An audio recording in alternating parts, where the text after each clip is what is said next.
Well, when I was 21 years old, I was a college student, and my dad was killed in an accident on our farm. He was 49 years old, and it devastated our family. I had an older sister who was living in Georgia, an older brother who was in Oklahoma, and a younger brother that was still in high school. So for me, the job was left up to me to come back to the operation and take it over and figure out a way to take our family business that had been in our family for generations and keep it successful. I was shocked when I got a bill from the federal government that said because a tragedy happened to my family, I now owed them thousands and thousands and thousands of dollars.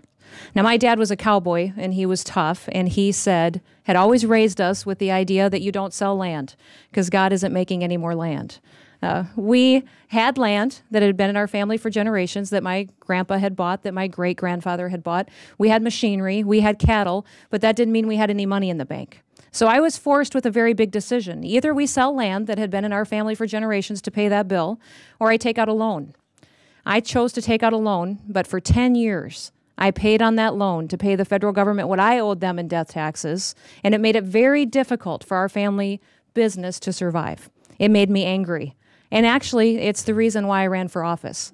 I realized then that people in Washington, D.C., a lot of times have absolutely no clue how their policies and their laws impact the real people back home, and that we needed more everyday people who really knew what the ramifications of bad policy are to come here and to fight for what is right.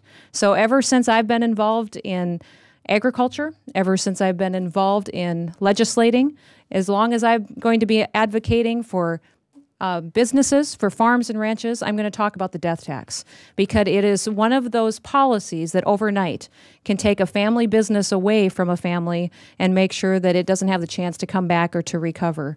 I certainly hope that we can gain some traction and continue to get this bill pushed to the forefront. The House is dealing with tax reform.